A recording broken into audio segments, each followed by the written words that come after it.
الحمدللہ رب العالمین والصلاة والسلام علی سید الانبیاء والمرسلین اما بعد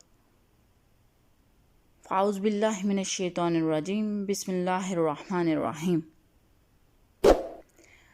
دین اسلام دین فطرت ہے۔ اللہ تعالیٰ نے انسان کو زندگی گزارنے کے جو تمام طریقے بتائے ہیں وہ قرآن کے ذریعے انسان تک پہنچائے ہیں، اور انسان کی رہنمائی کا سب سے بڑا مآخذ جو ہے وہ قرآن ہے۔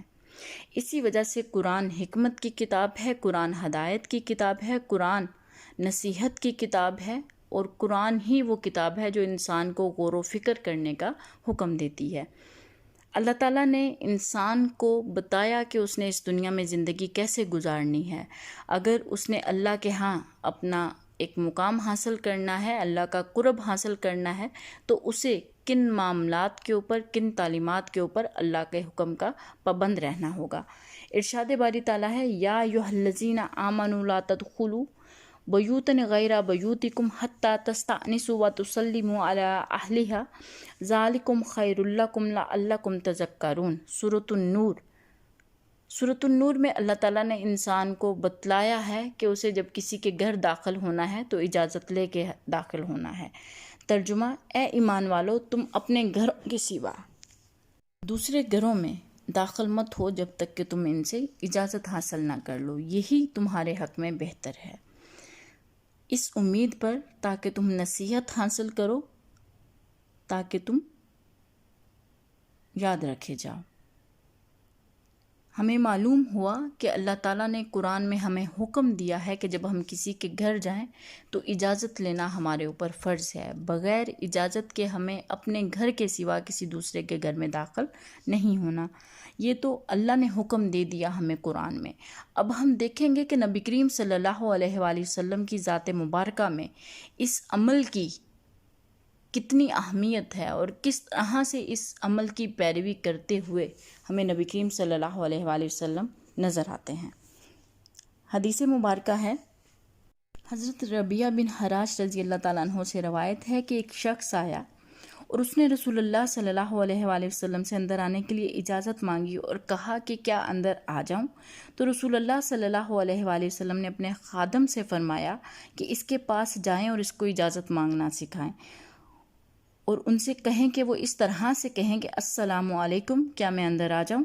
اس شخص نے یہ الفاظ خود سن لیے، اور وہ انہی الفاظ کے ساتھ پھر اس نے نبی کریم صلی اللہ علیہ وآلہ وسلم سے اجازت مانگی، اور آپ نے اس کو گھر میں داخل ہونے کی اجازت دی۔ دوسری حدیث مبارکہ جس میں نبی کریم صلی اللہ علیہ وآلہ وسلم نے اپنی ذات طیبہ سے ہمیں عمل کر کے دکھلایا کہ آپ کس طرح اگر صحابہ کے گھر میں تشریف لے جاتے ہیں تو آپ کس طرح سے اجازت کا اہتمام کرتے ہیں۔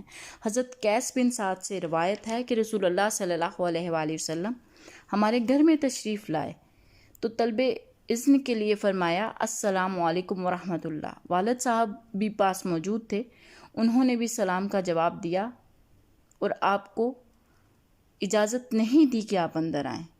میں نے کہا کہ آپ رسول اللہ صلی اللہ علیہ وآلہ وسلم کو حکم کیوں نہیں دیتے یا اجازت کیوں نہیں دیتے؟ فرمایا رہنے دو تاکہ اسی بہانے نبی کریم صلی اللہ علیہ وآلہ وسلم کا سلام ہم پر باکثرت ہو جائے۔ چنانچہ پھر نبی کریم صلی اللہ علیہ وآلہ وسلم نے السلام علیکم ورحمۃ اللہ کہا، اور پھر حضرت سعد نے اور ان کے والد نے آہستہ سے جواب دیا۔ پھر آپ نے تیسری بار السلام علیکم ورحمۃ اللہ فرمایا، اور اس کے بعد آپ نے واپسی فرمائی۔ تب حضرت سعد فرماتے ہیں کہ آپ نبی کریم صلی اللہ علیہ وآلہ وسلم کے پیچھے گئے اور عرض کیا، یا رسول اللہ صلی اللہ علیہ وآلہ وسلم، میں آپ کے سلام کو سن رہا تھا اور چپکے آہستہ سے اس کا جواب بھی دے رہا تھا، لیکن بلند آواز سے اس وجہ سے جواب نہیں دیا تاکہ آپ کا سلام ہم پر زیادہ سے زیادہ ہو اور ہم اس بابرکت کلام کے زیادہ سے زیادہ اس کلام کو سننے سے مستفید ہو سکیں، اور آپ کی زبان سے سلامتی ہم پر نازل ہوتی رہے۔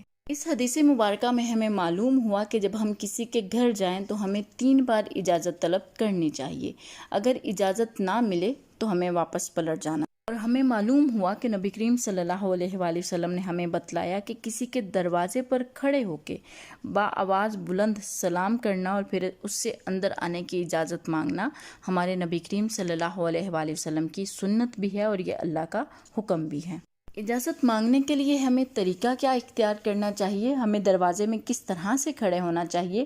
ہمارے نبی رحمت للعالمین جن کا اسوہ حسنہ ہمارے لیے بہترین نمونہ ہے، انہوں نے یہ بھی بتلا دیا۔ حضرت عبداللہ بن بصر سے روایت ہے کہ رسول اللہ صلی اللہ علیہ وآلہ وسلم جب کسی دروازے پر تشریف لاتے تو دروازے کے بالکل سامنے نہیں آتے تھے، بلکہ اس کی دائیں یا بائیں رخ کھڑے ہو کر سلام کرتے۔ اس کی وجہ شاید یہ تھی کہ اس زمانے میں گھروں کے دروازوں پر پردے نہیں تھے۔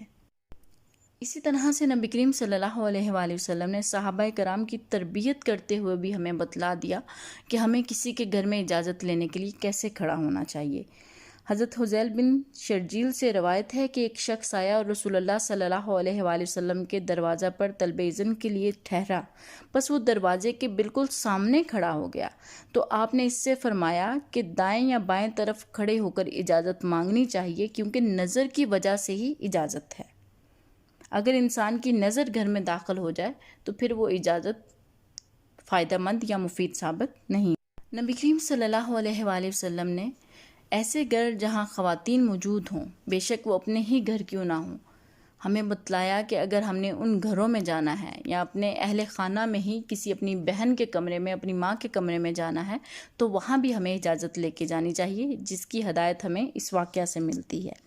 حضرت عطا بن یسار سے روایت ہے کہ ایک شخص نے رسول اللہ صلی اللہ علیہ وآلہ وسلم سے پوچھا کہ اپنی ماں کے پاس جانے کی بھی میں اجازت مانگوں؟ آپ نے فرمایا ہاں۔ عرض کیا میں تو گھر میں اسی کے ساتھ رہتا ہوں، پھر بھی اجازت لے کے جاؤں؟ آپ نے فرمایا ہاں۔ کہا کہ میں تو اس کا خادم ہوں، لہٰذا بار بار اجازت کیوں مانگوں؟ فرمایا اجازت لے کر جایا کرو، کیا تم کو پسند ہے کہ اس کو برہنہ دیکھو؟ یعنی کہ بعض اوقات ایسا ہوتا ہے کہ عورتوں کے سر پہ دوپٹہ نہیں ہوتا یا ان کا لباس جو ہے وہ کسی قدر سیدھا نہیں ہوتا، تو اس وجہ سے آپ نے فرمایا کہ یہ اگر تم پسند کرتے ہو تو پھر ٹھیک ہے، اگر تم یہ پسند نہیں کرتے ہو، عین ممکن ہے کہ وہ گھر میں دوپٹہ اتار کے بیٹھی ہوں یا ان کا لباس درست نہ ہو یا تمہاری نگاہ ان کے ستر پر پڑے، تو اس وجہ سے آپ نے فرمایا کہ اپنے گھر میں بھی اپنی ماں کے پاس بھی اجازت لے کر جانا چاہیے۔ پھر اسی طرح سے نبی کریم صلی اللہ علیہ وآلہ وسلم نے ہمیں یہ بھی بتلایا کہ اجازت مانگنے کے لیے ہمیں کن الفاظ کا انتخاب کرنا چاہیے۔ حضرت جابر رضی اللہ تعالیٰ عنہ سے روایت ہے کہ میں رسول اللہ صلی اللہ علیہ وآلہ وسلم کے پاس والد صاحب کے قرض کی ضرورت میں آیا اور دروازہ کھٹکھٹایا تو آپ نے فرمایا کون صاحب ہیں؟ میں نے کہا میں ہوں۔ بس آپ باہر تشریف لائے اور یہ کہہ رہے تھے کہ میں بھی ہوں۔ گویا اس جواب کو آپ نے مکروہ سمجھا، یعنی کہ ہمیں اگر ہم کسی کے گھر تشریف لے کے جائیں تو ہمیں اپنے نام کے ساتھ، اپنی شناخت کے ساتھ اگلے بندے کو بتانا چاہیے، نہ کہ ہم کسی کے دروازے پہ کھڑے ہو کے اس کو بتلاتے رہیں کہ میں ہوں۔ اجازت لینے کے لیے یہ جو تمام احکامات ہیں اس میں بے شمار حکمتیں ہیں۔ ان میں سے کچھ حکمتیں یہ بھی ہیں کہ عین ممکن ہے کہ گھر والے اس وقت آپ سے ملنا نہ چاہتے ہوں، اور یہ بھی ممکن ہے وہ اس وقت آرام کر رہے ہوں اور آپ کے آنے کی وجہ سے ان کے آرام میں خلل واقع ہو۔ اور اس میں اجازت کی ایک اور بہت بڑی حکمت ہے، وہ ہے انسان کی نظر کا گناہ، کہ اگر آپ کسی کے گھر جائیں، جب آپ اجازت لے کے جائیں گے تو آپ کی نظر بہت سارے برہنہ معاملات اور بہت سارے گناہوں سے بچی رہے گی، اور دراصل انسان کی نظر کی وجہ سے ہی انسان کو اجازت لینے کا حکم دیا گیا ہے۔